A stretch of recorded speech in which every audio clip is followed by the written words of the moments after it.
जय हिंद साथियों, अगर अभी तक आपने हमारे चैनल सोच से जंग को सब्सक्राइब नहीं किया है तो सब्सक्राइब जरूर करें और बेल आइकन दबाना ना भूलें ताकि हर लेटेस्ट धमाकेदार खबरों की अपडेट आप तक पहुंचाई जा सके।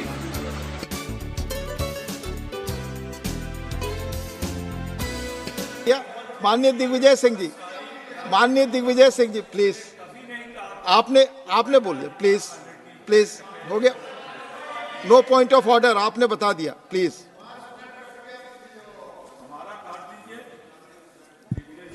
माननीय दिग्विजय, माननीय सभापति महोदय, अभी विद्वान हमारे सुधांशु त्रिवेदी जी ने जो अपना भाषण दिया वो मूल रूप से उसी विचारधारा पर केंद्रित था जिस विचारधारा से वे आते हैं। अंग्रेजों ने फूट डालो और राज करो की नीति अपनाकर इस देश पर राज किया और उन्हीं से प्रेरणा लेकर आज भारतीय जनता पार्टी और राष्ट्रीय स्वयंसेवक संघ इस देश में जिस प्रकार से फूट डालो और राज करो की बात कर रहे हैं उसी पर उनका पूरा भाषण केंद्रित था। मैं तो उनसे इतना ही कहना चाहता हूं, उन्होंने 500 वर्षों बाद भगवान राम को उन्होंने स्थान दिलवाया। 500 वर्षों बाद नरेंद्र मोदी जी इतने महान हैं कि 500 वर्षों बाद भगवान राम को वो मंदिर में ले आए, लेकिन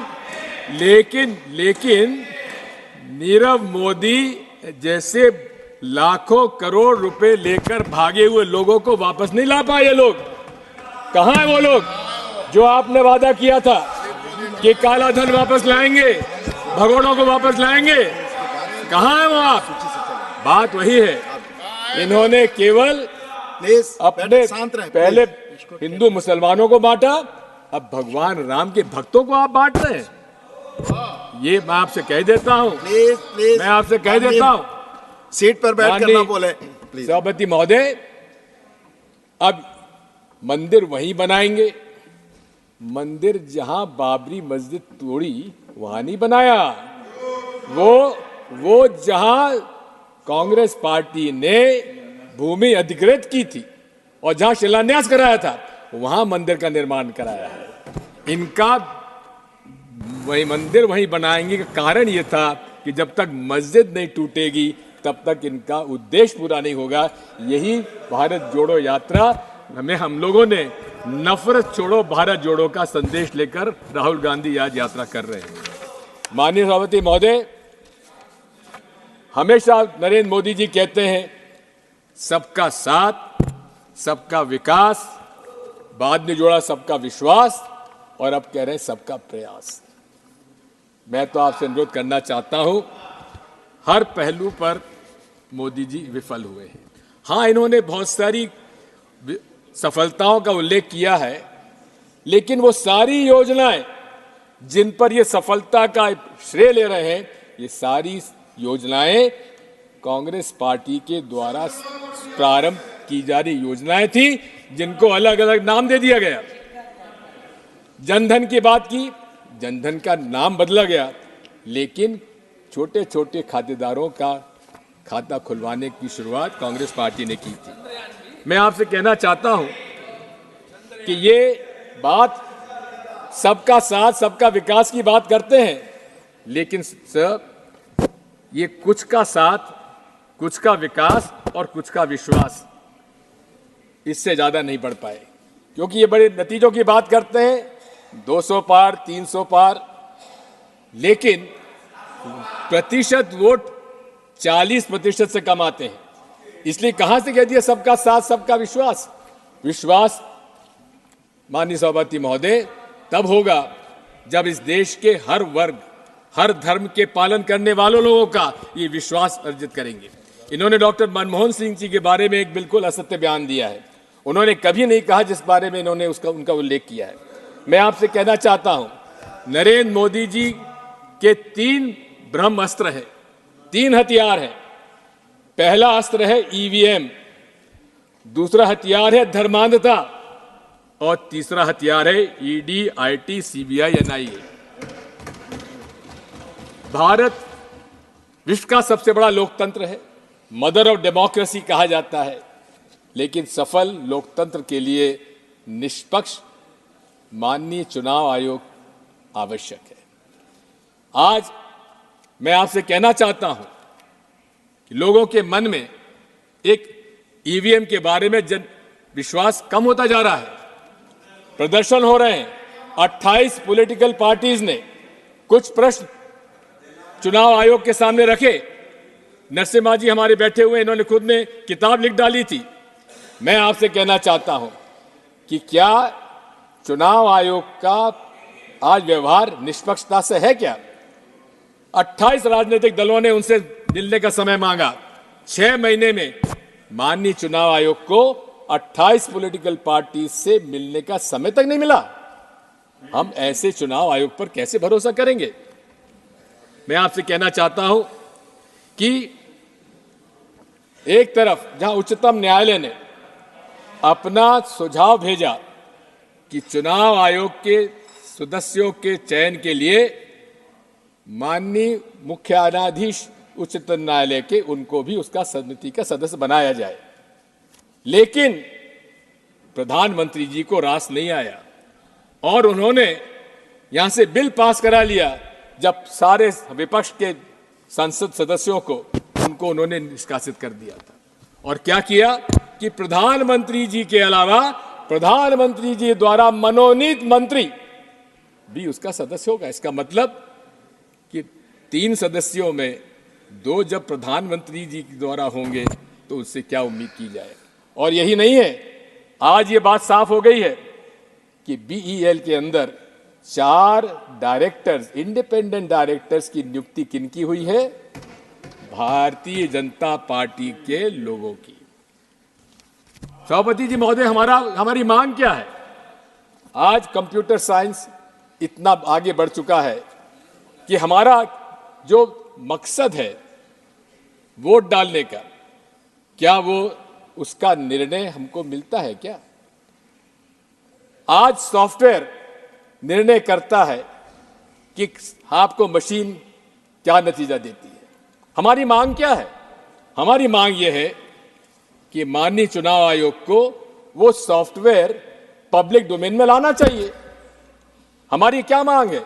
ये मेरा अधिकार है, एक वोटर के नाते अधिकार है कि मैं जिसे वोट चाहूं उसको वोट पड़े। महोदय, कि इस पूरे विश्व में केवल 5 देश ऐसे आज हैं जहां ईवीएम के माध्यम से चुनाव हो रहा है। उसमें से ऑस्ट्रेलिया में जो सॉफ्टवेयर डाला जाता है वो पब्लिक डोमेन में है। मैं पूछना चाहता हूं आपके माध्यम से प्रधानमंत्री जी और पूरे मंत्रिमंडल से, क्या कारण है कि वो सॉफ्टवेयर बताने में क्यों इतने परहेज करते हैं? क्या डर है उन लोगों को?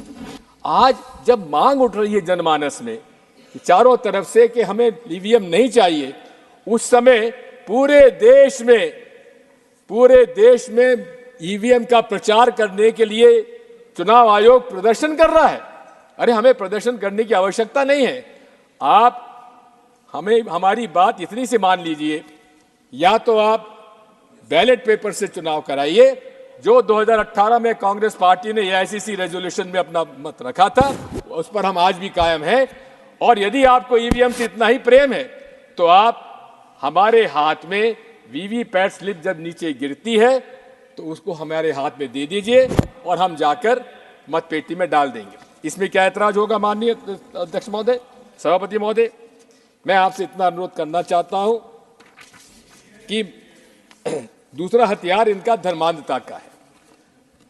धर्म से इनका कोई नाता नहीं है। हिंदुत्व एक आइडेंटिटी थी, सावरकर जी ने जिसको नाम दिया था, और उन्होंने खुद ने कहा था इसका कोई धर्म का लेना देना नहीं है। लेकिन बिना धर्म का उपयोग करे राजनीति में भारतीय जनता पार्टी जनता के बीच में चुनाव में नहीं जा सकती। और यहां तक कर्नाटक के चुनाव में नरेंद्र मोदी जी खुद उन्होंने वहां पे आम सभा में कहा, बजरंगबली का नाम लो और कमल के फूल पर बटन दबाओ। चुनाव आयोग, माननीय सभापति महोदय, मेरी आपत्ति इस बात की है कि अगर छोटी मोटी बात भी अगर कोई और अन्य दल का कर देता उसको नोटिस मिल जाता, लेकिन खुले रूप से नरेंद्र मोदी जी ने रिप्रेजेंटेशन ऑफ पीपल्स एक्ट का उल्लंघन किया है, अब इसमें सेक्शन 123(3)(a) का, लेकिन उस पर चुनाव आयोग ने संज्ञान में क्यों नहीं लिया? आज भी पूरे देश में धर्म के नाम पर ये व्यवसाय कर रहे हैं। वो राम मंदिर का निर्माण जो कि नरसिम्हा राव जी ने रामालय ट्रस्ट को सौंपा था, चारों शंकराचार्य और स्वामी रामानंदाचार्य के रामनिषाचार्य जी, 5 लोगों का रामालय ट्रस्ट बनाया, उसके हाथ में क्यों नहीं दिया? किसको दिया? विश्व हिंदू परिषद के हाथ में।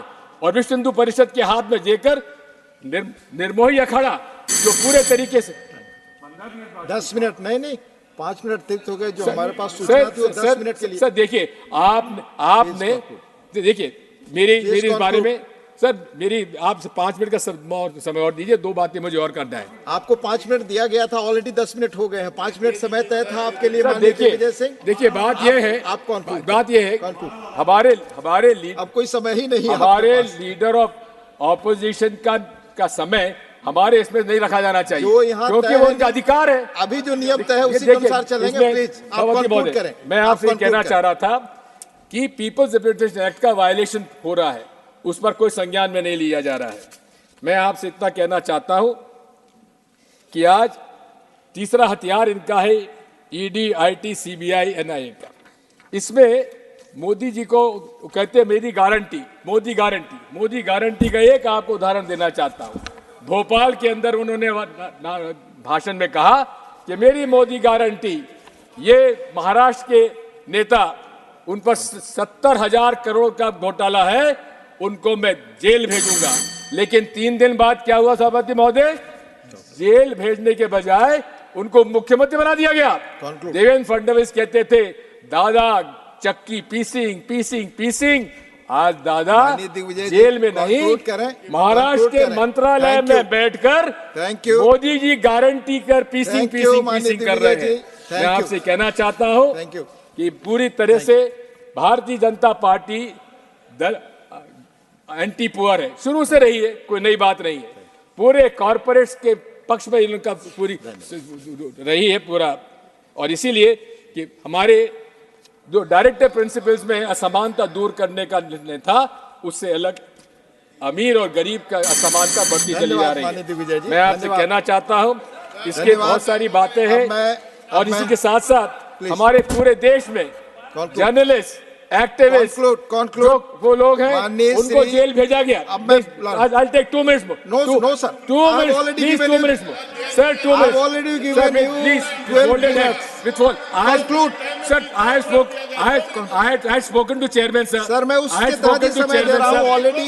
Please, I'll take 2 minutes. Conclude. No. Only 2 minutes. Please conclude. Only 2 minutes. I'm concluding. Conclude. Sir, पूरे देश में एक्टिविस्ट, जर्नलिस्ट, स्टूडेंट्स, इनको अपराध लगाकर बेल नहीं दिया गया। क्या भीमा कोरेगांव के हो, सीए एनआरसी के हो, जेएनयू की, इनके सब के खिलाफ कार्रवाई की।